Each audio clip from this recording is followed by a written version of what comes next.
এই এলাকার লোক যাতে এই সুযোগটা পায় এই জন্য আমি চেষ্টা করছি। আমার ভাগ্য ভালো না মন্দ আল্লাহ জানে।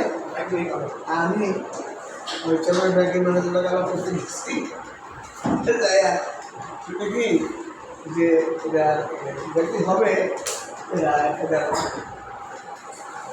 চেষ্টা করতেছি আগে আইতেন তা আমি এখন আজ আপডেট দিতাম। আমি বলে আমার দরকার না, আমার দরকার একটা ব্যাংক যেই করি সেগুলো তারা ট্রাক করলাম। পরে এই বিল্ডিংটা ভাড়া নিল একেবারে অল্প হয়েছে। আমার ওইটা দরকার না, টাকার দরকার না, আমার ব্যাংকের দরকার। বাজারটা ব্যাংক চাকরি বেড়ে যাবে, কয়েকটা ভাড়া দিয়ে কয়েকটা না দিলে লাগছে। এই হিসাবে অনেক নিতে করতাম।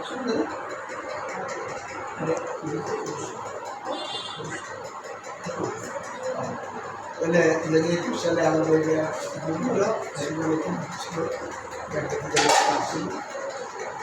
এটা আসলে হবে এটা আমি জানতাম আগে। তাহলে আমরা অসুবিধা হইলেও টেলিফোনে আমি অনেক যাই হোক, আমরা ইতিমধ্যে অল্প কথা আছি। ইতিমধ্যে যে কথা আমাদের ভিতরে একটা চাকরি রয়েছে যে থাকবে কি থাকবে না, আমার থাকবে কি থাকবে না, আমার বাড়িতে 70 লোক আমার বাড়িতে আমার কাছে কালকে কতটা বেশি গেছে। যাই হোক, এই যে একটা সুযোগ পাইছে আমার চাষি আমার ভাই বোন এরা যে কেমনে আহে আর কেমনে যায় এটা ওরাই বলতো যেমন এই বলবে ব্যাংক থাকবে না শিখেছি দামিও টাকা যায় না এইভাবে বলে নিলাম। মোটামুটি গেছে আবার সময় হচ্ছে বাংলাদেশের ব্যাংকের গভর্নর বলছিল না 2 সপ্তাহের ভিতরে আপনাদের সমাধান হয়ে যাবে। সেই কথাটাই ওদেরকে বলছি যে অবস্থা দেখো তার সমাধান হয়ে যাবে। এর জন্য হয়তো অনেক পিছনে যাইতে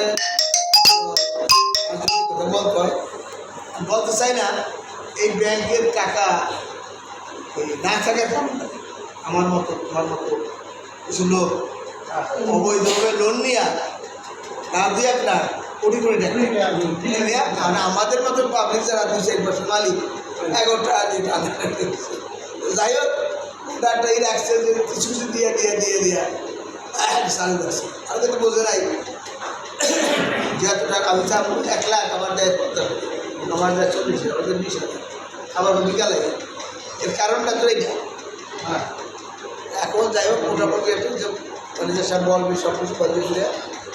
আমার কথা হলো যে যেহেতু ইসলামী ব্যাংকটা অনেক আগেরই ব্যাংক এবং এদের যে কার্যকলাপ এদের যে লেনদেন এটা অনেক ভালো, যার জন্য হিন্দুরাও এই ব্যাংকের টাকা আমার থাকে।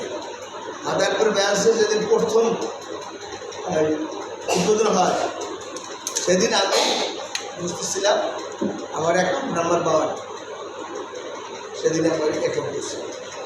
যদি কিছু না বুঝতাম তাহলে আমি হঠাৎ এসি শুনতে আমার অ্যাকাউন্ট করা লাগে ভালো দেখে তো করছি নাকি। এরপরে এখানে তো আসছে 21 পরে এখানে আসছে ইনশাল্লাহ। এখন কথা হচ্ছে যে ভয়ের কোনো কারণ নাই,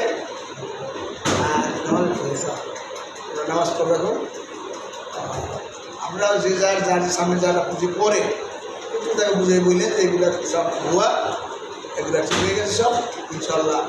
এখন থেকে লেনদেন সব ব্যাংকের